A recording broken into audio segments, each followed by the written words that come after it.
ಹಸು ಬಂತಲ್ಲ ಹುಲಿಗೆ, ನಿಮ್ಮ ಅಂತ್ಯೋದಯ ಭವನಕ್ಕೆ ಬರ್ತೀನಿ, ಅವತ್ತೇ ಬೇಕಾದ್ರೆ ನನ್ನ ಅಂತ್ಯವನ್ನು ಆಡಿ, ಅವತ್ತೇ ನನ್ನನ್ನು 2 ತಿಂಗಳ ಅವಕಾಶ ಕೊಡಿ, ನೀವು ಬೇಕಾದಷ್ಟು ಕುಡಿ. ಹಸು ಬಂತಲ್ಲ ಹುಲಿಗೆ, ನಿಮ್ಮ ಅಂತ್ಯೋದಯ ಭವನಕ್ಕೆ ಬರ್ತೀನಿ, ಅವತ್ತೇ ಬೇಕಾದ್ರೆ ನನ್ನ ಅಂತ್ಯವನ್ನು ಆಡಿ, ಅವತ್ತೇ ನನ್ನನ್ನು 2 ತಿಂಗಳ ಅವಕಾಶ ಕೊಡಿ, ನೀವು ಬೇಕಾದಷ್ಟು ಕುಡಿ. ನಮಸ್ಕಾರ, ಸುದ್ದಿ ಮೃದಂಗ ವಿಶೇಷ ಕಾರ್ಯಕ್ರಮಕ್ಕೆ ಸ್ವಾಗತ. ನಾನು ಎಚ್.ಎಸ್. ಸುಧೀಂದ್ರ ಕುಮಾರ್. ಟೈರ್ ಸುಟ್ಟ ಜಾಗದಲ್ಲೇ ಸಿಂಹದ ಕಡಗಧಾರಣೆ, ಫೀನಿಕ್ಸ್ನಂತೆ ಕರ್ಕೊಂಡು ಬರ್ತೀವಿ. ಅಂತ್ಯೋದಯ ಭವನದಲ್ಲಿ ನನ್ನ ಅಂತ್ಯ ಹಾಡಿ ಏನಿದು, ಯಾವ ವಿಷಯ ಅನ್ನುವಂಥ ಅರಿವು ನಿಮಗೆ ಆಗ್ತಾ ಇದ್ರೂ ಕೂಡ ಏನಿದು ಅನ್ನುವಂಥ ಒಂದಷ್ಟು ಗೊಂದಲ ನಿಮ್ಮನ್ನು ಕಾಡ್ತಾ ಇರಬಹುದು. ರಾಜ್ಯಸಭೆಯ ಚುನಾವಣೆಯಲ್ಲಿ ಅಡ್ಡ ಮತದಾನ ಮಾಡಿದಂತಹ ಯಶವಂತಪುರ ವಿಧಾನಸಭಾ ಕ್ಷೇತ್ರದ ಶಾಸಕ ಮಾಜಿ ಸಹಕಾರ ಸಚಿವ ಎಸ್.ಟಿ. ಸೋಮಶೇಖರ್ ಅವರ ವಿರುದ್ಧವಾಗಿ ಭಾರತೀಯ ಜನತಾ ಪಕ್ಷದ ಪ್ರಮುಖರು ಹೊಯ್ಸಳ ವೃತ್ತದೊಳಗೆ ಪ್ರತಿಭಟನೆಯನ್ನು ನಡೆಸಿದರು. ಟೈರಿಗೆ ಬೆಂಕಿಯನ್ನು ಹಾಕಿದ್ರು.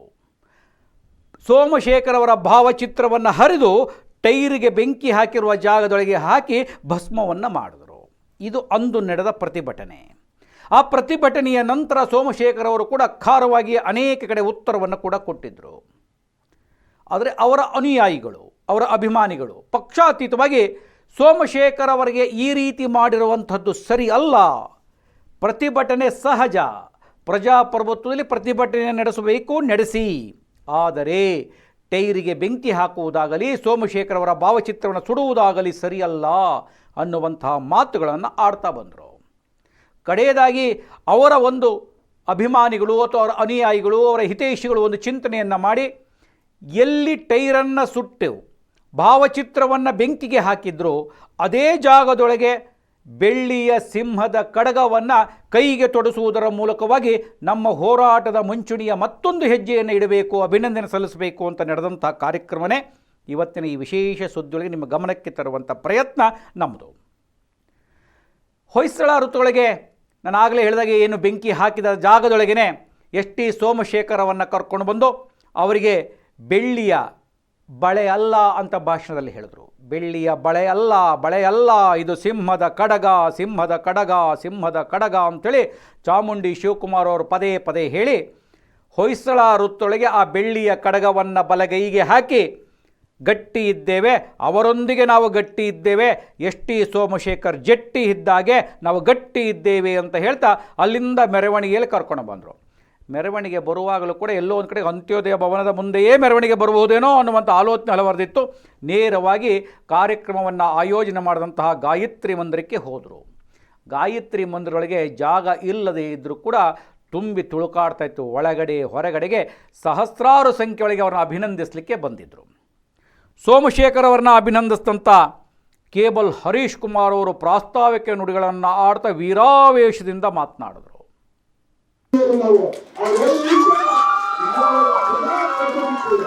ಆದ್ರಿಂದ ನಮ್ಮ ಕಾರ್ಯಕ್ರಮ ಇವತ್ತು ಬಹಳ ಯಶಸ್ವಿಯಾಗಿದೆ. ನಿಮ್ಮೆಲ್ಲರಿಗೂ ಶಾಸಕರ ಪರವಾಗಿ ಜೋರಾಗಿ ಅಭಿನಂದನೆ ಹಾಗೂ ಚಪ್ಪಾಳೆ ಹೊಡೆಯಿರಿ.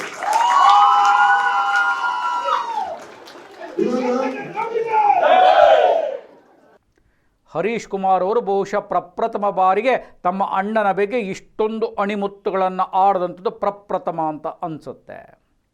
ಸೋಮಶೇಖರ್ ಅವರ ಬಗ್ಗೆ ಹಾಗೆ ಹೀಗೆ ಅಂತ ಮಾತಾಡ್ತಾರೆ, ಅವರಿಂದಲೇ ಅನೇಕರು ಅನುಕೂಲವನ್ನು ಪಡೆದಿದ್ದಾರೆ, ಸೋಮಶೇಖರ್ ಎಲ್ಲಿರ್ತಾರೋ ನಾವು ಅಲ್ಲಿರ್ತೀವಿ, ಯಾವುದೇ ಪಕ್ಷದಲ್ಲಿ ಇರ್ಬೋದು ಅಂಥೇಳಿ ವೀರಾವೇಶದಿಂದ ಗರ್ಜಿಸಿದರು ಹರೀಶ್ ಅವರು ಆರಂಭದೊಳಗೆ.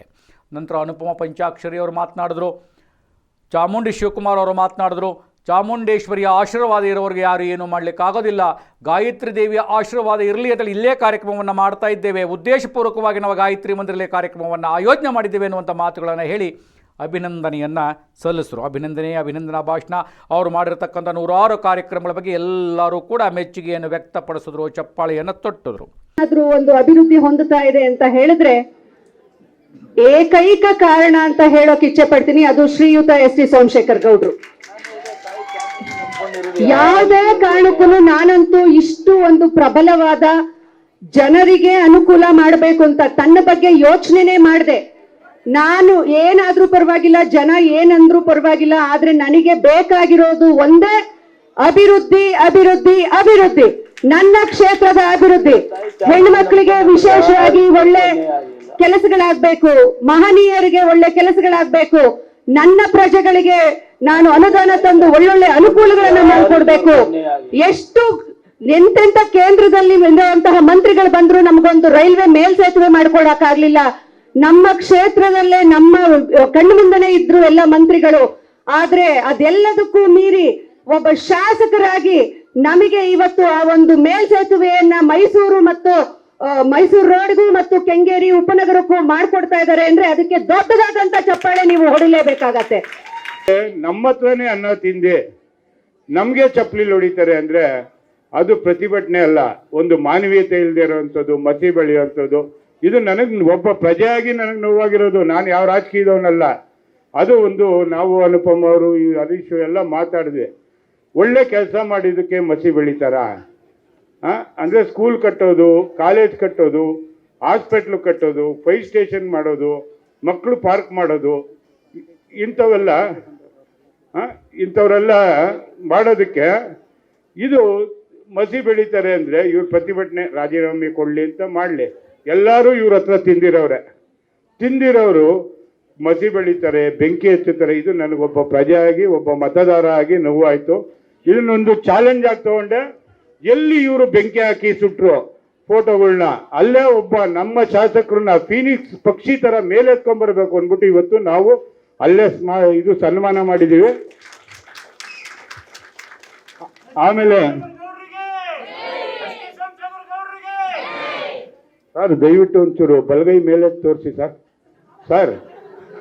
ನೋಡಿ, ಇದು ಬಳೆ ಅಲ್ಲ, ಇದು ಬಳೆ ಅಲ್ಲ, ಸಿಂಹದ ಕೈ ಕಡಗ. ಏನ್ ಹೇಳಿ? ನಾವು ಹಾಕಿರೋದು ಬಳೆ ಅಲ್ಲ, ಸಿಂಹದ ಕೈ ಕಡಗ. ಅದಕ್ಕೆ ಎಲ್ಲಿ ಸುಟ್ರಿ ದಯವಿಟ್ಟು ನಿಮ್ಮ ಗುಣನ ಸುಟ್ಕೊಳ್ಳಿ, ಬದಲು ನಿಮ್ಮ ಕೆಟ್ಟ ಗುಣ ಸುಟ್ಕೊಳ್ಳಿ. ಸಹಾಯ ಮಾಡಿದ್ದು, ಅಭಿವೃದ್ಧಿ ಮಾಡಿದ್ದಕ್ಕೆ ಸುಟ್ತೀರಾ, ಮಸಿ ಬರೀತೀರಾ ಅಂದ್ರೆ ನೀವು ಮನುಷ್ಯತ್ವ ಇಲ್ಲದೆ ಇರೋರು. ಅದಕ್ಕೆ ಹರಿಕಾರ, ದಾಖಲೆಗಳ ಸರದಾರ. ತಮ್ಮ ನಾಮಧೇಯವೇ ಸೋಮಶೇಖರ, ನೀವಾಗಿರುವಿರಿ ಅಭಿವೃದ್ಧಿ ಹರಿಕಾರ, ದಾಖಲೆಗಳ ಸರದಾರ. ನಿಷ್ಕಲ್ಮಶ ನಿಮ್ಮಯ್ಯ ಮನ, ನಡೆನುಡಿಯು ಚೆನ್ನ. ನಿಷ್ಕಲ್ಮಶ ನಿಮ್ಮಯ್ಯ ಮನ, ನಡೆನುಡಿಯು ಚೆನ್ನ. ಮಾತು ಮಧುರ, ಹೃದಯವದೋ ಅಪ್ಪಟ ಚಿನ್ನ. ಮಾತು ಮಧುರ, ಹೃದಯವದೋ ಅಪ್ಪಟ ಚಿನ್ನ. ಕಾರ್ಯಕುಶಲದ ನೀವು ಅಪ್ರತಿಮರು. ಸಹವರ್ತಿಗಳಿಗೆ ಆತ್ಮೀಯ ನೇಹಿಗರು. ತಾವು ತಾಯಿ ದೇವಿಯನ್ನು ಗೌರವಿಸುವ ಪರಿ. ಇವರು ತಾಯಿ ಬಿಟ್ಟು ಏನು ಕೆಲಸನೂ ಮಾಡಲ್ಲ, ಇವ್ರ ಆಶೀರ್ವಾದ ಇಲ್ದಲೆ. ತಾವು ಸಹಿಸಿಕೊಳ್ಳಲಾಗದಂತಹ ಕೆಲವರು ಮುಖಂಡರುಗಳು, ಬೆರಳೆಣಿಕೆಯಷ್ಟು ಮುಖಂಡರುಗಳು ಅವರ ಮನಸಾ ಇಚ್ಛೆ ಪ್ರಕಾರ ಈ ಕೆಲವೊಂದು ಸೋಷಿಯಲ್ ಮೀಡಿಯಾಗಳಲ್ಲಿ ಮಾತಾಡ್ತಾ ಇದ್ದಾರೆ. ಇದಕ್ಕೆ ನಮ್ಮ ಕ್ಷೇತ್ರದ ಜನ ಬುದ್ಧಿವಂತರಿದ್ದಾರೆ, ನಮ್ಮ ಶಾಸಕರ ಮೇಲೆ ನಂಬಿಕೆನ ಇಟ್ಕೊಂಡಿದ್ದಾರೆ. 2028ಕ್ಕೆ ಇವರೆಲ್ರಿಗೂ ನಾವು ಉತ್ತರ ಕೊಡ್ತೀವಿ ಅಂತ ಹೇಳಲಿಕ್ಕೆ ನಾನು ಬಯಸ್ತೇನೆ. ಇವತ್ತು ಈ ಭಾಗದಲ್ಲಿ 450 ಬೆಡ್ಡನ್ನು ಹೊಂದಿರತಕ್ಕಂಥ ಒಂದು ಹಾಸ್ಪಿಟ್ಲು ಮಾಡಿದ್ದಾರೆ ಅಂತಂದರೆ, ಈ ಭಾಗದಲ್ಲಿ ಮಾಗಡಿಯಿಂದ ಹಿಡ್ಕೊಂಡು ನೆಲಮಂಗದಿಂದ ಹಿಡ್ಕೊಂಡು ಇವತ್ತು ವಾಣಿ ವಿಲಾಸ್ಗೆ ಹೋಗ್ಬೇಕಾಯ್ತು. ಸುಮಾರು ಈ ಟ್ರಾಫಿಕಲ್ಲಿ 2-3 ಅವರ್ ಜರ್ನಿ ಬೇಕಾಗ್ತಿತ್ತು. ಅಂಥ ಹಾಸ್ಪಿಟ್ಲನ್ನು ಇವತ್ತು ಕ್ಷೇತ್ರದಲ್ಲಿ ಮಾಡಿ ಈ ಭಾಗದ ಎಲ್ಲ ನನ್ನ ತಾಯಂದ್ರಿಗೆ ಯಾವುದೇ ತೊಂದರೆ ಆಗಬಾರ್ದು, ಅವರ ಕಷ್ಟಗಳಿಗೆ ಸ್ಪಂದಿಸಬೇಕು, ಪ್ರತಿಯೊಬ್ಬರಿಗೂ ಕೂಡ ನಾನು ನೆರಳಾಗಿ ನಿಲ್ಲಬೇಕು ಅಂತ ಹೇಳಿ ಈ ಭಾಗದಲ್ಲಿ ಇವತ್ತೇನು ಸೋಮಶೇಖರ್ ಗೌಡರು ಯಾವ ರೀತಿ ಕೆಲಸ ಮಾಡ್ತಾರೆ ಅನ್ನೋದು ತಾವೆಲ್ಲರೂ ಈ ಬಾರಿ ನೋಡಿದ್ದೀರಾ. ಹಾಗೂ ಮೊನ್ನೆ ಒಬ್ರು ಧನಲಕ್ಷ್ಮಮ್ಮ ಅಂತ ಇಲ್ಲಿ BWSSB ಮುಂದೆ ಒಂದು 10 ಜನ ಸೇರಿಸ್ಕೊಂಡು ನನ್ನ ತಂದೆಯ ಸಮಾನರಾದ ಅಂತ ಹೇಳ್ತಾ ಇದ್ರು. ತಂದೆಯ ಸಮಾನ ಅಂದ್ರೇನು ನಿಜ, ಆದ್ರೆ ದೊಡ್ಡಪ್ಪ ಒಬ್ರು ಇದ್ರಲ್ಲ, 8 ಕಾನ್ಸ್ಟಿಟ್ಯೂನ್ಸಿ ಗೆದ್ದುಬಿಟ್ಟು ಅಡ್ರೆಸ್ಗೆ ಇಲ್ಲ. ಇದುವರೆಗೂ ಒಂದು 20 ಬಾರಿ ಬಂದಿರಬೇಕು, ಯಾವ ಕಲ್ಲು ಹಾಕಿನೂ ಪೂಜೆ ಮಾಡಿಲ್ಲ. ಸೆಂಟ್ರಲ್ ಗೌರ್ಮೆಂಟ್ ಯಾವ ಅನುದಾನ ತಂದು ಒಂದು ಕಲ್ಲಾಕಿ ಪೂಜೆ ಮಾಡಿದ್ದೀನಿ ಅಂತ ಹೇಳಿ ರೈಲ್ವೆ ಮಂತ್ರಿಯಾಗಿ 3 ತಿಂಗಳಲ್ಲಿ ರೈಲ್ವೆ ಬ್ರಿಡ್ಜ್ನ ಅಭಿವೃದ್ಧಿ ಮಾಡಿ ಡೆವಲಪ್ಮೆಂಟ್ ಮಾಡ್ಬೋದಾಗಿತ್ತು. ಯಾವುದೇ ಕಾರ್ಯಕ್ರಮ ಮಾಡದೇ ಇದ್ರೂ ನಮ್ಮ ಕನ್ನಡದಲ್ಲಿ ಒಂದು ಗಾದೆ ಇದೆ, ಗೆಯ್ಯೋ ಎತ್ತಿಗೆ ಏಟು ಜಾಸ್ತಿ ಅಂತ. ಅದೇ ರೀತಿ ಪ್ರತಿದಿನ ಆದರೂ ಕೆಂಗೇರಿಯಲ್ಲಿ ಸಿಗ್ತಾರೆ. ಯಾವೊಬ್ಬ ಕಾರ್ಯಕರ್ತ ಆಗಲಿ ಜನಸಾಮಾನ್ಯರು ಫೋನ್ ಮಾಡಿದ್ರೆ ಅತಿ ಬೇಗ ಫೋನ್ ಎತ್ತಿ ರಿಸೀವ್ ಮಾಡಿ ಕಷ್ಟ ಸುಖಗಳಿಗೆ ಸ್ಪಂದಿಸುವ ಸೋಮಶೇಖರ್ ಗೌಡ್ರನ್ನ ತಂದೆ ಸಮಾನರಾದಂಥವ್ರಿಗೆ ದೊಡ್ಡಪ್ಪವ್ರಿಗೂ ಒಂದು ಸ್ವಲ್ಪ ಕೇಳಿ, ನೀರು ಬಗ್ಗೆ ಆಗಲಿ ಅಭಿವೃದ್ಧಿ ಬಗ್ಗೆ ಆಗಲಿ, ಅವರ MP ಇದಾರಲ್ಲ ಸದಾನಂದ ಗೌಡ್ರು, ಅವ್ರನ್ನೂ ಕೇಳಬೇಕು, ದೊಡ್ಡಪ್ಪವ್ರನ್ನೂ ಒಂದು ಸ್ವಲ್ಪ ಕೇಳಬೇಕು ಅಂತ. ಇಲ್ಲಿ ಜನ ಸಾಮಾನ್ಯರು ಸುಭದ್ರವಾಗಿ ನಿಂತ್ಕೊಂಡು ಸಾಮಾನ್ಯ ಜನಗಳ ಬದುಕು ಒಂದು ಉತ್ತಮ ಮಟ್ಟಕ್ಕಾಗಲಿ, ನಾಗರಿಕ ಸೌಲಭ್ಯಗಳು ಎಲ್ಲಿ ಕೊರತೆ ಆಗದೆ ಇರಲಿ ಅಂತೇಳಿ ನೇರವಾಗಿ ರಾತ್ರಿಯಲ್ಲಿ ಫೋನ್ ಮಾಡಿದ್ರು ಕೂಡ ಸ್ಪಂದಿಸ್ತಕ್ಕಂಥ ಏಕೈಕ ವ್ಯಕ್ತಿ ಈ ಭಾಗದಲ್ಲಿ ಯಾರಾದ್ರು ಇದಾರಂತಂದ್ರೆ ಅದು ಸೋಮಶೇಖರ್. ಅವ್ರ ಮುಂದೆ ಇದಾರಂತಂದ್ರೆ ಹೊಗಳೋದು ಬೇಡ, ಅವ್ರ ಹಿಂದೆ ನಾವು ಮಾಡ್ಬೇಕಾಗಿರೋ ಕೆಲಸ ತುಂಬಾ ಇದೆ. ಅಂತ ಅಭಿವೃದ್ಧಿ ಪರ ಒಬ್ಬ ಶಾಸಕರಿಗೆ ಇವತ್ತೇನಾದ್ರೂ ಒಂದು ಕಗ್ಗಂಟು ಬಂದಿದೆ, ಅವ್ರಿಗೇನಾದ್ರೂ ಒಂದು ಸಂಕಷ್ಟ ಬಂದಿದೆ ಅಂತಂದಾಗ ಅವ್ರೇನು ನಮ್ಗೆ ಕೇಳಲ್ಲ, ಅವ್ರ ಸಪೋರ್ಟ್ ಕೇಳ್ತಾ ಇದ್ದಾರೆ. ನಾವೆಲ್ಲರೂ ಒಗ್ಗಟ್ಟಾಗಿ ನಿಂತ್ಕೊಂಡು ಒಬ್ಬ 10 ಜನ 100 ಜನ ಆ ತರ ಒಂದು ನೆಟ್ವರ್ಕ್ ಅನ್ನ ಬಿಲ್ಡ್ ಮಾಡ್ಕೊಂಡು ಅವ್ರ ಬೆನ್ನಿಂದ ಬಂದು ಅರ್ಜಿ ಕೊಡಿ, ನೋಡೋಣ, ಪರಿಶೀಲನೆ ಮಾಡೋಣ, ಈ ತರದ ಮಾತುಗಳು ಬರ್ತವೆ ಅಂತ ನಾವು ಅನ್ಕೊಂಡಿದ್ವಿ. ಅದು ಸಹಜ ಸಹ. ಆದರೆ ಕೇವಲ 2 ನಿಮಿಷದಲ್ಲಿ ಅವರು ಒಂದು ತೀರ್ಮಾನನ ತಗೊಂಡು 1 ತಿಂಗಳ ಒಳಗಾಗಿ ನಿಮಗೆ ನಾನು ಕಾವೇರಿ ನೀರನ್ನ ಒದಗಿಸ್ಕೊಡ್ಲಿಲ್ಲ ಅಂದ್ರೆ ನಿಮ್ಮ ಅಪಾರ್ಟ್ಮೆಂಟ್ಗೆ ಎಷ್ಟು ಬೇಕಾಗುತ್ತೋ ಅಷ್ಟು ಕಾವೇರಿ ನೀರನ್ನ ನಾನು ಟ್ಯಾಂಕರ್ ಅಲ್ಲಿ ಒದಗಿಸ್ಕೊಡ್ತೀನಿ ಅಂತ ಹೇಳಿದ್ರು. ಮಾರನೇ ದಿವಸದಿಂದಾನೇ JCB ಬಂದು ಕಾಮಗಾರಿ ಪ್ರಾರಂಭ ಮಾಡಿಸಿದ್ರು. ಕೇವಲ 24 ದಿವಸಕ್ಕೆ ಕಾವೇರಿ ನೀರನ್ನು ನೀಡಿದ್ರು. ಅವರು ನಮ್ಮಲ್ಲಿ ಎಷ್ಟು ಮತದಾರರು ಇದ್ದಾರೆ ಅಂತ ಕೇಳಲಿಲ್ಲ. ನಾವು ಬೇರೆ ಬೇರೆ ಕಡೆಗಳಿಂದ ಬಂದು ಅಲ್ಲಿ ಅಪಾರ್ಟ್ಮೆಂಟ್ ಅಲ್ಲಿ ವಾಸ ಮಾಡ್ತಾ ಇದೀವಿ. ಅಲ್ಲಿ ಬಹುಶಃ ಮಾಧ್ಯಮದವರಿಗೆ ಅದೆಲ್ಲದಕ್ಕಿಂತ ಬೇಕಾದಂಥದ್ದು ಸೋಮಶೇಖರ್ ಅವರ ಮಾತುಗಳು. ಸೋಮಶೇಖರ್ ಅವರು ಕೂಡ ಹೇಳಿದ್ರು, ನನ್ನ ಬಗ್ಗೆ ಇಲ್ಲ ಸಲ್ಲದ ಮಾತನಾಡುವುದಕ್ಕಿಂತ ಸ್ವಲ್ಪ ಅವಕಾಶ ಕೊಡಿ, 1-2 ತಿಂಗಳು ಜನಕ್ಕೆ ಅನುಕೂಲವನ್ನು ಮಾಡಿಕೊಡ್ತಾ ಇದ್ದೇನೆ, ನೀರಿನ ಸಮಸ್ಯೆ ಇದೆ, ಬಗೆಹರಿಸಬೇಕಾಗಿದೆ, ಅದನ್ನು ಬಿಟ್ಟು ಈ ರೀತಿಯ ಮಸಿ ಬಳಿಯುವ ಕೆಲಸಗಳಲ್ಲ, ಅಂತ್ಯೋದಯ ಭವನಕ್ಕೆ ನಾನು ಬರ್ತೇನೆ, ನನ್ನ ಅಂತ್ಯವನ್ನು ಮಾಡಿಬಿಡಿ. ಎಂತಹ ಮಾತು! ಅಂತ್ಯೋದಯ ಭವನಕ್ಕೆ ನಾನು ಬರ್ತೇನೆ, 2 ತಿಂಗಳಾದ ಮೇಲೆ ಅಂತ್ಯ ಮಾಡಿ, ನೀವು ಚುನಾವಣೆ ನಿಂತುಕೊಳ್ಳಿ, ಆಮೇಲೆ ನೋಡೋಣ ಅಂದರೆ ರಾಜಕೀಯ ಎತ್ತೆತ್ತ ಸಾಕ್ತಿದೆ ಅನ್ನುವಂಥ ನೀವೊಮ್ಮೆ ಯೋಚನೆಯನ್ನು ಮಾಡಿ. ಅವ್ರು ಹೇಳಿದಂಥ ಪೂರ್ಣ ವಿವರವನ್ನು ನಿಮ್ಮ ಗಮನಕ್ಕೆ ನಾವು ಕೊಡ್ತಾ ಇದ್ದೇವೆ. ಮಸಿ ಬಳಿಯುವುದಕ್ಕಿಂತ ಹಾಲಿನ ಅಭಿಷೇಕ ಮಾಡಿ, ಹಾಲಿನ ದಾರೆ ಎರಿಬೇಕು ಅಂತೇಳಿ ಅಂತ ಪಂಚಾಕ್ಷರಿಯವರು ಅವರ ಕಟೌಟ್ಗೆ 1/2 ಲೀಟ್ರ್ ಹಾಲನ್ನು ಕೂಡ ಹಾಕಿ ಎಲ್ಲಿ ಮಸಿಯನ್ನು ಬೆಳೆದು ಒಂದು ರೀತಿಯ ಅಪಚಾರವನ್ನು ಎಸಗಿದ್ದಾರೆ ಅಂತ ಹೇಳ್ತಾರೆ, ಅಲ್ಲಿ ಹಾಲನ್ನು ಹಾಕಿ ತೊಳೆಯುವ ಪ್ರಯತ್ನವನ್ನು ಕೂಡ ಮಾಡಿದರು. ಫೀನಿಕ್ಸ್ನಂತೆ ಸೋಮಶೇಖರನ್ನು ಮತ್ತೆ ಎದ್ದು ತಂದು ಕೂಡಿಸಿದ್ದೇವೆ ಅಂತ ಹೇಳಿದರು. ಈ ರೀತಿಯಾಗಿರ್ತಕ್ಕಂಥದ್ದು. ಸೋಮಶೇಖರ್ ಅವರು ಕೂಡ ನಾನು ಅತಿ ಹೆಚ್ಚಾಗಿ ಯಾವ ಆರೋಪವನ್ನು ಮಾಡುವುದಿಲ್ಲ, ಉದ್ವೇಗದ ಭಾಷಣವನ್ನು ಮಾಡುವುದಿಲ್ಲ, ಕಾರಣ ಇದು ಗಾಯತ್ರಿ ಮಂದಿರ ದೇವಸ್ಥಾನವಾಗಿರೋದರಿಂದ ವಾಸ್ತವಿಕವನ್ನು ಮಾತ್ರ ಮಾತನಾಡ್ತೇನೆ ಅಂತ ಹೇಳಿ ಅತ್ಯಂತ ಸರಳವಾಗಿ ಸಜ್ಜನವಾಗಿ ಮಾತನಾಡಿದರು. ಏನೇನು ಆಗಿದೆ, ನಾನು ಏನು ಕೆಲಸ ಮಾಡಿದ್ದೇನೆ, ಯಾವ ಉದ್ದೇಶಕ್ಕೆ DK ಶಿವಕುಮಾರ್ ಉಪಮುಖ್ಯಮಂತ್ರಿ ನಾನು ಭೇಟಿ ಮಾಡ್ತೇನೆ, ರಾಜಾರೋಷವಾಗಿ ನಾನು ಭೇಟಿ ಮಾಡ್ತಾ ಇದ್ದೇನೆ, ಕದ್ದು ಮುಚ್ಚಿ ಭೇಟಿ ಮಾಡ್ತಿಲ್ಲ, ಬೇರೆಯವರ ವ್ಯವಹಾರ ಮಾಡುವ ರೀತಿ ಒಳಗೆ ಅನ್ನುವಂಥ ಮಾತುಗಳನ್ನು ಆಡಿದ್ರು. ನನಗೆ ಯಶವಂತಪುರ ಕ್ಷೇತ್ರದ ಜನ ನನ್ನನ್ನು ಗೆಲ್ಲಿಸಿದ್ದಾರೆ, ಅವರು ಋಣ ತೀರಿಸಬೇಕು ಅನ್ನುವಂಥ ಮಾತುಗಳನ್ನು ಆಡಿದ್ರು. ನಂತರ ಅನೇಕರವ್ರನ್ನ ಅಭಿನಂದಿಸಿದ್ರು, ಅವರ ಕಾರ್ಯಕ್ರಮದ ಪಟ್ಟಿಗಳನ್ನು ಕೊಟ್ಟರು, ಏನು ಮಾಡ್ತಿದ್ದೀವಿ ಅಂತ ಹೇಳಿದ್ರು. ಕೈಗೆ ಬಲಗೈಗೆ ಸಿಂಹದ ಕಡಗವನ್ನು ಹಾಕಿಕೊಂಡು ಹೊರಟಿರುವ ಸೋಮಶೇಖರ್ ಅವರಿಗೆ ಅವರ ಅನುಯಾಯಿಗಳು ಜೈಕಾರವನ್ನು ಹಾಕಿದ್ರು. ಪೂರ್ಣ ವರದಿಯನ್ನು ನಿಮ್ಮ ಗಮನಕ್ಕೆ ಕೊಡ್ತಾ ಇದ್ದೇವೆ. ಅಂತ್ಯೋದಯ ಭವನದೊಳಗೆ ನನ್ನ ಅಂತ್ಯವನ್ನು ಹಾಡಿಬೇಕಾದ್ರೆ ಈ ರೀತಿಯೊಳಗೆ ಮಸಿ ಬಳಿಯುವ ಕೆಲಸವನ್ನು ಮಾಡಬೇಡಿ ಅಂಥೇಳಿ ಟಾಂಗ್ ಕೊಟ್ಟಿರ್ತಕ್ಕಂಥದ್ದು. ಎಲ್ಲ ವಿಚಾರವನ್ನು ಗಮನಿಸಿ. ಇವಾಗ 100ಕ್ಕೆ 100 ಕಾವೇರಿ ನೀರನ್ನು ತರ್ತಕ್ಕಂಥ ಮೊದಲನೇ ಪ್ರಯತ್ನ ನಮ್ಮದು.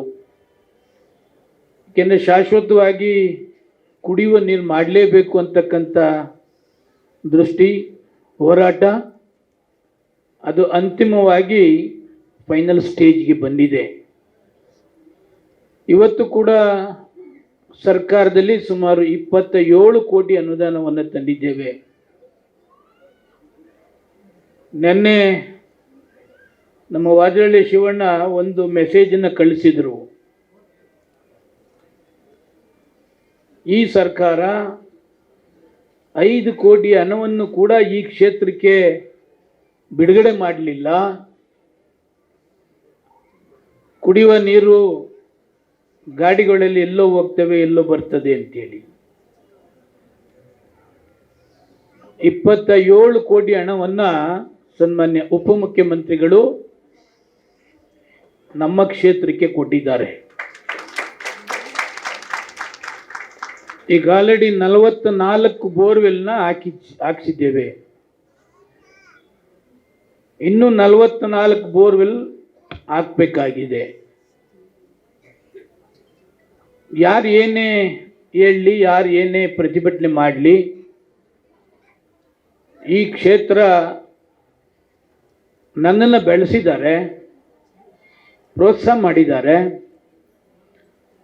ಅವರಿಗೆ ಪರ್ಮನೆಂಟಾಗಿ ಕುಡಿಯುವ ನೀರನ್ನ ಒದಗಿಸ್ಬೇಕು ಅಂತಕ್ಕಂಥ ಒಂದೇ ಒಂದು ಅಂಶ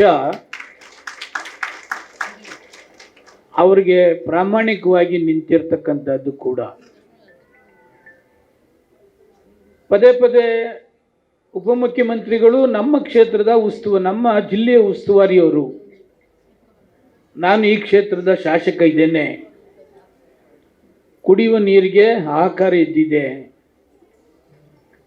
16 ಬಾರಿ BWSSB ಸಭೆಯನ್ನು ಮಾಡಿದ್ದೇವೆ.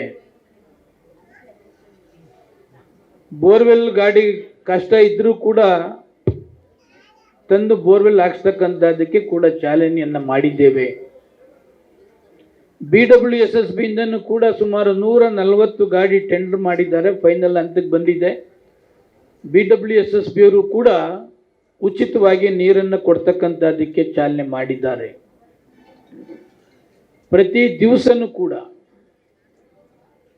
ಕ್ಷೇತ್ರದಲ್ಲೇ ಇರ್ತೇನೆ. ಯಾರು ಫೋನ್ ಮಾಡಿದ್ರು ಅಟೆಂಡ್ ಮಾಡಿ BWSSB ಅವರಿಗೆ ಕಳಿಸಿ ಅದನ್ನು ಕುಡಿಯುವ ನೀರಿನ ವ್ಯವಸ್ಥೆಯನ್ನು ಮಾಡ್ತಕ್ಕಂಥದ್ದಕ್ಕೆ ಕೂಡ ಪ್ರಾಮಾಣಿಕವಾಗಿ ಸ್ಪಂದಿಸ್ತಕ್ಕಂಥ ಕೆಲಸ ಕೂಡ ಮಾಡ್ತಾ ಇದ್ದೇನೆ. ಇವತ್ತು ಬೆಳಗ್ಗೆನೂ BWSSB ಚೇರ್ಮನ್ರಿಗೆ ಮನವಿ ಮಾಡಿದೆ, 1 ಅವರ್ ಜಾಸ್ತಿ ಕುಡಿ. ಪ್ರತಿ ದಿವಸ ಏನು ನೀರು ಕೊಡ್ತಾ ಇದ್ದೀರಿ, 1 ಅವರ್ ಜಾಸ್ತಿ ಕೊಟ್ಟರೆ ನಮಗೆ ಅನುಕೂಲ ಆಗ್ತದೆ. ಬಹಳ ಕಷ್ಟಕಾಲ ಆಗಿದೆ. ಆ ಕುಡಿಯೋ ನೀರಿನ ಘಟಕಗಳು ಯಾರ್ದೋ ಮಾತು ಕಟ್ಕೊಂಡು ಟೆಂಡರ್ ಮಾಡಿದ್ರಿ. ಕೆಲವರು ಟೆಂಡರ್ ಹಾಕಿ 20,000, 50,000, 60,000 ಮೇಂಟೆನೆನ್ಸ್ ಕೊಡ್ತೀನಿ ಅಂತೇಳಿ ಕೆಲವು ಘಟಕಗಳು ಕೂಡ ನಿಂತೋಗ್ತಾ ಇದೆ. ಇಷ್ಟೆಲ್ಲ ಪರಿಸ್ಥಿತಿ ಇದೆ. ಆದರೆ ತಾವು ಅದನ್ನು ಮತ್ತೆ ಓಪನ್ ಮಾಡಬೇಕು. BDA ಕಮಿಷನರ್ ಕೂಡ ಮಾತಾಡಿ, BDA ಕಮಿಷನರ್ ವ್ಯಾಪ್ತಿ ಒಳಗಡೆ ಎಲ್ಲೆಲ್ಲಿ ಬರ್ತದೆ BDA ಅಪಾರ್ಟ್ಮೆಂಟ್ಗಳು, ಅಲ್ಲಲ್ಲಿ ತಾವು ಬೋರ್ವೆಲ್ಲನ್ನು ಹಾಕಿಸಿ ಕುಡಿಯುವ ನೀರಿನ ವ್ಯವಸ್ಥೆಯನ್ನು ಮಾಡಬೇಕು ಅಂತಕ್ಕಂಥದ್ದನ್ನು ಕೂಡ ಅವ್ರಿಗೂ ಹೇಳಿ ಅವರಿಂದನೂ ಕೂಡ ಸ್ಯಾಂಕ್ಷನ್ ಮಾಡಿಸಿದ್ದೇವೆ. BWSSBಯನ್ನು ಕೂಡ ಚೇರ್ಮನ್ಗೆ ಮಾತನಾಡಿ BWSSB ಅವರು ಕೂಡ ಉಚಿತವಾಗಿ ಗಾಡಿಯಲ್ಲಿ ನೀರು ಕೊಡ್ತಕ್ಕಂಥದ್ದು ಮತ್ತು ಬೋರ್ವೆಲ್ ಆಗ್ತಕ್ಕಂಥದ್ದು ಕೂಡ ಅವರು ಕೂಡ ಅದನ್ನು ಸ್ಟಾರ್ಟ್ ಮಾಡಿದ್ದಾರೆ. ಸುಮಾರು ಮಂಚನಬೆಲೆಯಿಂದ ನಮ್ಮ ಕ್ಷೇತ್ರದ ಎಲ್ಲ ಹಳ್ಳಿಗಳಿಗೆ ನೀರು ತರ್ತಕ್ಕಂಥ ಕುಡಿಯುವ ನೀರು ಸುಮಾರು 675 ಕೋಟಿಯನ್ನು ಸ್ಯಾಂಕ್ಷನ್ ಮಾಡಿಸಿ ಈಗೆಲ್ಲ ಕೂಡ ಕೆಲಸ ನಡೀತಾ ಇದೆ. ಹಳ್ಳಿಲಿ ಮನೆಗೆ ಕುಡಿಯುವ ನೀರು ನಲ್ಲಿ ಮುಖಾಂತರ ಅಂತೇಳಿ ಇವತ್ತು ಬೆಳಗ್ಗೆನೂ ಕೂಡ ಸೂಲಿಕೆರೆಯಲ್ಲಿ ಪೂಜೆಯನ್ನು ಕೂಡ ಮಾಡಿದ್ದೇನೆ. ಸುಮಾರು 12 ಕೋಟಿ ಅನುದಾನದಲ್ಲಿ ಸೂಲಿಕೆರೆ ಗ್ರಾಮ, ಇನ್ನು 3-4 ಗ್ರಾಮ ಇದೆ, ಅದನ್ನು 2-3 ದಿವಸದಲ್ಲಿ ಕೂಡ ಕಂಪ್ಲೀಟ್ ಮಾಡ್ತೇನೆ. ಜೊತೆಗೆ ಡೆವಲಪ್ಮೆಂಟ್ ಸುಮಾರು 100 ಕೋಟಿ ಅನುದಾನವನ್ನು ವೈಟ್ ಟಾಪಿಂಗ್ ನಮ್ಮ ಕ್ಷೇತ್ರಕ್ಕೆ ತಂದಿದ್ದೇನೆ. ಕೆಂಗೇರಿ ಉಪನಗರ ರೋಡ್ ಏನು ವೈಟ್ ಟಾಪಿಂಗ್ ಆಗಿದೆ, 100 ಕೋಟಿ ಅನುದಾನ ತಂದು ವೈಟ್ ಟಾಪಿಂಗ್ನ ಮಾಡ್ತಕ್ಕಂಥದ್ದಕ್ಕೆ ಕ್ಷೇತ್ರದಲ್ಲಿ ಈಗ ಆಲ್ರೆಡಿ ಟೆಂಡರ್ ಫೈನಲ್ ಆಗಿದೆ. ಸುಮಾರು ಅದು ಹೊರತುಪಡಿಸಿ 90 ಕೋಟಿ ಅನುದಾನವನ್ನು ರೋಡ್ಗೆ ಕೊಟ್ಟಿರ್ತಕ್ಕಂಥದ್ದು ಕೂಡ. 230 ಕೋಟಿ ಹಣವನ್ನು ನಮ್ಮ ಯಶವಂತಪುರ ಕ್ಷೇತ್ರಕ್ಕೆ ತರ್ತಕ್ಕಂಥ ಕೆಲಸ ಕೂಡ ಮಾಡಿದ್ದೇನೆ. ನಾವು ಶಾಸಕ, ಇವ್ರನ್ನ ಯಾಕೆ ಭೇಟಿ ಮಾಡಬೇಕು, ಅವ್ರನ್ನ ಯಾಕೆ ಭೇಟಿ ಮಾಡಬೇಕು ಅಂತ ಈಗೋನೆಸ್ ನನಗೇನಿಲ್ಲ. ನಮ್ಮ ಕ್ಷೇತ್ರದ ಕೆಲಸಕ್ಕೆ ಯಾರು ಬೇಕಾದರೂ ನಾನು ಡೈರೆಕ್ಟಾಗಿ ಹೋಗಿ ಭೇಟಿ ಮಾಡ್ತೀನಿ. ಒಂದು ಸ್ಟೇಟ್ಮೆಂಟ್ ಮಾಡಿದೆ ನಾನು. ನಾನೇನು ಮುಖ್ಯಮಂತ್ರಿಗಳನ್ನ ಕದ್ದು ಮುಚ್ಚಿಯನ್ನು ನಾನು ಭೇಟಿ ಮಾಡಲ್ಲ. ಅದೇ ನನ್ನ ಜೊತೆಲಿರ್ತಕ್ಕಂಥ ಶಾಸಕರು ಅನೇಕ ಬಾರಿ ಉಪಮುಖ್ಯಮಂತ್ರಿಗಳ ಜೊತೆಲಿ ಬೇರೆ ಬೇರೆ ಜೊತೆಲಿ ಬರ್ತಕ್ಕಂಥದ್ದನ್ನು ಬಿಸ್ನೆಸ್ ಮಾಡ್ತಕ್ಕಂಥದ್ದನ್ನ ನೋಡಿ ಒಂದು ಸ್ಟೇಟ್ಮೆಂಟ್ ಕೂಡ ನಾನು ಮಾಡಿದೆ. ನಮ್ಮ ಕ್ಷೇತ್ರಕ್ಕೆ ಏನು ಅನುಕೂಲ ಆಗಬೇಕು ಅದನ್ನು 100% ಯಾರು ಬೇಕಾದರೂ ಭೇಟಿ ಮಾಡ್ತೇನೆ. ನನಗೆ ಯಾವ ಹೆದರಿಕೆಯಲ್ಲಿ ಮತ್ತೊಂದಲ್ಲಿ ಕೂಡ ನನಗಿಲ್ಲ. ಇಲ್ಲೊಂದು ಪ್ರಥಮ ದರ್ಜೆ ಕಾಲೇಜನ್ನು ಮಾಡಬೇಕು ಅಂತೇಳಿ ಒಂದು ಕಾಲೇಜನ್ನು ಸ್ಟಾರ್ಟ್ ಮಾಡಿದ್ರು. ಶೋಭಾ ಮೇಡಮ್ ಇದ್ದಾಗ ಅದನ್ನು ಸ್ಯಾಂಕ್ಷನ್ ಆಗಿತ್ತು. ನಾನು ಕಾಂಗ್ರೆಸ್ಸಲ್ಲಿ ಇದ್ದಾಗ ಅದನ್ನು ದೇಶಪಾಂಡೆ ಕರೆಸಿ ಪೂಜೆ ಮಾಡಿದ್ದೆ. ತದನಂತರ ವಿ ಸೋಮಣ್ಣವರು ಅದಕ್ಕೆ ಅವರ ಮಗಳ ಕಾಲೇಜಿಗೆ ಅಡ್ಡಿ ಆಗತ್ತೆ ಅಂತೇಳಿ ಅದನ್ನು ಕೋರ್ಟಿಂದ ಸ್ಟೇ ಮಾಡಿಸೋರು. ತದನಂತರ ಅದನ್ನು ನೋಡಿದ್ರೆ CA ಜಾಗ ಆಗಿರಲಿಲ್ಲ, ಅದು ಪಾರ್ಕ್ ಆಗಿತ್ತು. ಪಾರ್ಕಲ್ಲಿ ಕಾಲೇಜ್ ಕಟ್ಟಲಿಕ್ಕೆ ಆಗಿರಲಿಲ್ಲ, ಹಣ ಕೂಡ ಬಿಡುಗಡೆ ಆಗಿತ್ತು. ತದನಂತರ ಉಲ್ಲಾಳ್ನಲ್ಲಿ 5 ಎಕರೆ ಜಮೀನನ್ನು ನೋಡಿ ಸ್ಯಾಂಕ್ಷನ್ ಮಾಡಿಸಿ ಅಲ್ಲಿ ಕಾಲೇಜನ್ನು ಕಟ್ಟಬೇಕು ಅಂತಕ್ಕಂಥದ್ದನ್ನು ತೀರ್ಮಾನ ಮಾಡಿ ಸುಮಾರು 1 ಕೋಟಿ ಹಣವನ್ನು ಕೂಡ ಬಿಡುಗಡೆ ಆಗಿದೆ. ಪೂಜೆ ಮಾಡಬೇಕಾಗಿತ್ತು. ಅಷ್ಟೊತ್ತಿಗೆ ನಮ್ಮ ಚಾಮುಂಡಿ ಶಿವಕುಮಾರ್ ಅವರು ಒಂದು 2 ಎಕರೆ ಜಮೀನು ಫೈರ್ ಸ್ಟೇಷನ್ಗಿದೆ, ಆ ಎಲ್ಲ ಅಧಿಕಾರಿಗಳನ್ನು ಅಲ್ಲಿಗೆ ಬರೀ ಹೇಳಿದ್ರೆ ಅದನ್ನು ನೋಡ್ಬೋದು ಅಂತಕ್ಕಂಥದ್ದನ್ನು ಫೈರ್ ಸ್ಟೇಷನ್ ಏನು 2 ಎಕರೆ ರಿಸರ್ವೇಷನ್ ಇದೆ ಅದನ್ನು ಭೇಟಿ ಮಾಡ್ತಕ್ಕಂಥ ಸಂದರ್ಭದಲ್ಲಿ ಅಧಿಕಾರಿಗಳು ಬಂದಿದ್ದರು. ಸರ್, ಎಡಗಡೆ ಫೈರ್ ಸ್ಟೇಷನ್ ಇದೆ, ಬಲಗಡೆ ಸರ್ಕಾರಿ ಕಾಲೇಜ್ಗೆ ರಿಸರ್ವೇಷನ್ ಇದೆ. ನಾವು ಸಡನ್ನಾಗಿ ಆ ಸ್ಪಾಟ್ಗೆ ಹೋದು ಎಲ್ಲ 4.5 ಎಕರೆ ಬೆಂಗಳೂರು ಡೆವಲಪ್ಮೆಂಟ್ ಅಥಾರಿಟಿ ವಿಶ್ವೇಶ್ವರಯ್ಯ ಬಡಾವಣೆ ಮಾಡ್ತಕ್ಕ 4.5 ಎಕರೆ ಗೌರ್ಮೆಂಟ್ ಕಾಲೇಜ್ ಅಂತೇಳಿ ರಿಸರ್ವೇಷನ್ ಇದೆ. ಈ ಶಾಸಕನಿಗೆ ಮತ ಕೊಟ್ಟಿರ್ತಕ್ಕಂಥದ್ದು ಇಲ್ಲಿ ಶಾಶ್ವತವಾದ ಪರಿಹಾರವನ್ನು ಕೊಡಿಸ್ತಕ್ಕಂಥದ್ದು, ಮೂಲಭೂತ ಸೌಕರ್ಯವನ್ನು ಕೊಡ್ತಕ್ಕಂಥದ್ದು. ನಾನು ಎಲ್ಲರ ಮೇಲೂ ದೌರ್ಜನ್ಯ ಮಾಡ್ತಕ್ಕಂಥದ್ದಕ್ಕಲ್ಲ, ಕೆಟ್ಟ ದೃಷ್ಟಿಲಿ ನೋಡ್ತಕ್ಕಂಥದ್ದಲ್ಲ, ಅವರೆಲ್ಲರ ಮೇಲೆ ಪೊಲೀಸ್ ದೌರ್ಜನ್ಯ ಮಾಡ್ತಕ್ಕಂಥದ್ದಲ್ಲ. ಇಲ್ಲಿ ಮತ 4 ಸಾರಿ ನನಗೆ ಇಲ್ಲಿ ಕೊಟ್ಟಿರ್ತಕ್ಕಂಥದ್ದು, ನಿಮಗೆ ಮತ ಹಾಕಿದ್ದೇವೆ, ಈ ಕ್ಷೇತ್ರದ ಕೆಲಸ ಮಾಡಿ ಅಂತಕ್ಕಂಥದ್ದೇ ವಿನ ಅಲ್ಲಿ ಗಂಟ ಕೊಡ್ರಪ್ಪ, ಒಂದು 2 ತಿಂಗಳು ನನಗೆ ಅವಕಾಶ ಕೊಡ್ರಪ್ಪ ಅಂಥೇಳಿ ಎಲ್ಲರಲ್ಲೂ ನಾನು ಕೈ ಮುದ್ದು ಕೇಳ್ತೀನಿ. ಹಸು ಬಂತಲ್ಲ ಹುಲಿಗೆ, ಹಂಗೆ ಬರ್ತೀನಪ್ಪ ನಾನು ಕೋಮುಖ ವ್ಯಾಘ್ರಗಳಿಂದ 2 ತಿಂಗಳು ಅವಕಾಶ ಕೊಡಿ, ಈ ಕುಡಿಯೋ ನೀರಿನ ವ್ಯವಸ್ಥೆಯನ್ನು ಮಾಡಿ ನಿಮ್ಮ ಅಂತ್ಯೋದಯ ಭವನಕ್ಕೆ ಬರ್ತೀನಿ. ಅವತ್ತೇ ಬೇಕಾದ್ರೆ ನನ್ನ ಅಂತ್ಯವನ್ನು ಆಡಿ, ನಿಮಗೆ ಸಂತೃಪ್ತಿ ಸಿಗ್ತದೆ. ನನ್ನ ಅಂತ್ಯೋದಯದಿಂದ ನೀವು ಶಾಸಕರಾಗಬೇಕು ಅಂತಿದ್ರೆ ಅವತ್ತೇ ನನ್ನನ್ನು ಇನ್ನು 2 ತಿಂಗಳ ಅವಕಾಶ ಕೊಡಿ. ನೀವು ಬೇಕಾದಷ್ಟು ಸುಡಿ, ಯಾವ ಸುಡಿದ್ಗೂ ಕೂಡ ನಾನು ಯೋಚನೆಯನ್ನು ಮಾಡೋದಿಲ್ಲ. ಆದರೆ ಒಂದು 2 ತಿಂಗಳು ನನಗೂ ಕೂಡ ಒಂದು ಅವಕಾಶ ಕೊಡಿ. ನೆನ್ನೆ ರಾಘವೇಂದ್ರ ಸ್ವಾಮಿ ನಮ್ಮ ಹರೀಶಲ್ಲೆಲ್ಲೋ ಇದ್ದಾರೆ, ಹರೀಶರು ಆಫೀಸಿಗೆ ಬನ್ನಿ ಅಂದರು, ಬಂದೆ. ಒಂದು 20-30 ಜನ ಲೇಡೀಸಲ್ಲಿ ನಿಂತಿದ್ದರು. ಕುಡಿಯುವ ನೀರು ಹಿಂಗೆ ಎಲ್ಲೆಲ್ಲಿ ನೀರು ಕೇಳಿದಾಗಲೇ ನಮಗೆ ಮಾನಸಿಕ ಕೂಡ ಹಿಂಸೆ ಆಗ್ತದೆ. ಫೋನಲ್ಲಿ ಮಾತನಾಡ್ತಕ್ಕಂಥದ್ದು ನಮಗೂ ಕೂಡ ಹಿಂಸೆ ಆಗ್ತದೆ. ಬರೀ ಯಶವಂತಪುರಿಗೆ ಒಂದಕ್ಕೆ ಕುಡಿಯೋ ನೀರದಲ್ಲ, ಇಡೀ ಬೆಂಗಳೂರಿಗೆ ಆಗ್ತಾ ಇದೆ. ಏನೆಲ್ಲ ಪ್ರಿಲಿಮಿನರಿ ಮಾಡ್ಬೋದು ಅದನ್ನು ಪ್ರಾಮಾಣಿಕವಾಗಿ ಮಾಡ್ತಾ ಇದೆ, ಎಲ್ಲೂ ತಪ್ಪಿಸ್ಕೊಂಡು ಓಡಾಡ್ತಾ ಇಲ್ಲ ನಾನು.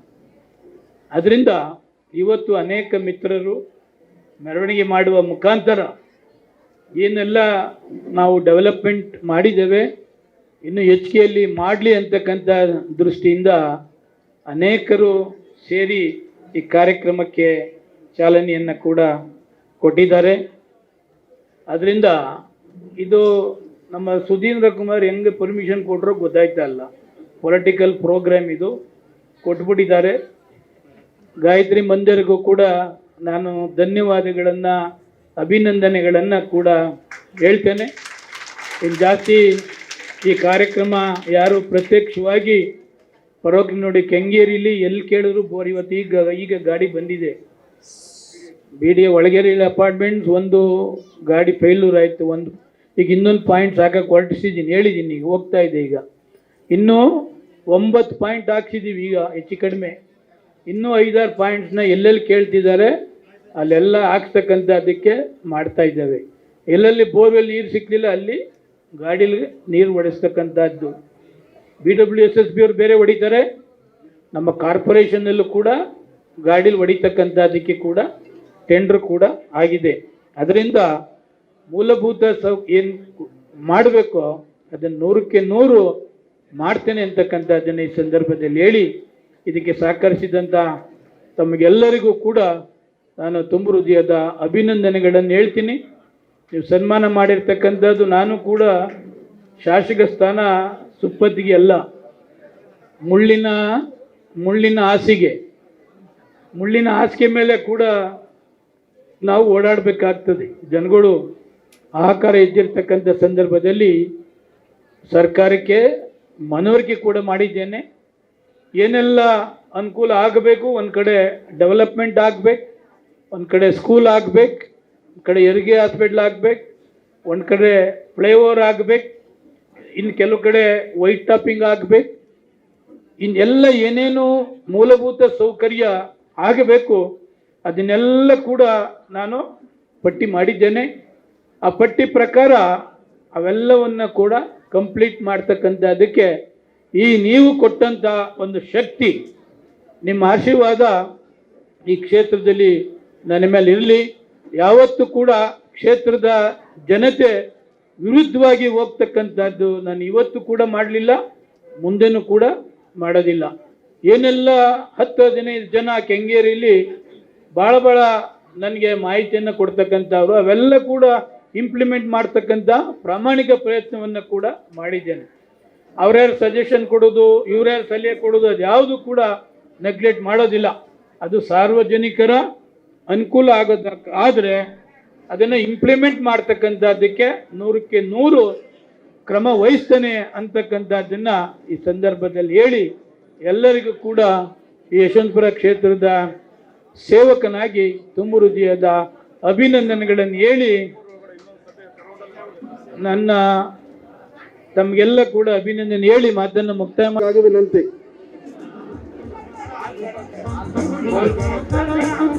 ದಯವಿಟ್ಟು ಹಾಲಿನ ಅಂಶ ಈ ಕಾರ್ಯಕ್ರಮಕ್ಕೆ ನಮಗೆ ಸಹಕಾರ ನೀಡಿದ್ದು ಇದು ಸಾರ್ವಜನಿಕರು ಮತ್ತು ಪಕ್ಷಾತೀತವಾಗಿ ಎಲ್ಲರೂ ಹಮ್ಮಿಕೊಂಡಿದ್ದಂಥ ಪ್ರೋಗ್ರಾಮು. ಇದರಲ್ಲಿ ಆಶ್ಚರ್ಯ ಅಂದರೆ ನಮ್ಮ ಪತ್ರಕರ್ತರು ಕೂಡ ನಮ್ಮ ಜೊತೆ ಕೈ ಜೋಡಿಸಿದ್ರು. ನವೀನ ಆಗಲಿ, ಪೈಯವರಾಗಲಿ, ಎಲ್ಲ ಪತ್ರಕರ್ತರು ಕೂಡ ನಮ್ಮ ಜೊತೆ ಇದು ಮಾಡ. ಜೈ.